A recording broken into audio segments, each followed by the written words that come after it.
السلام علیکم ناظرین و سامعین، امید کرتا ہوں کہ آپ سب لوگ خیریت سے ہوں گے۔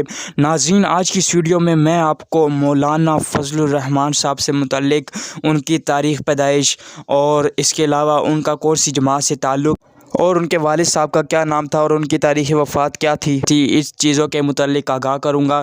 تو ناظرین و سامعین، بغیر وقت ضائع کیے ویڈیو کا آغاز کرتے ہیں۔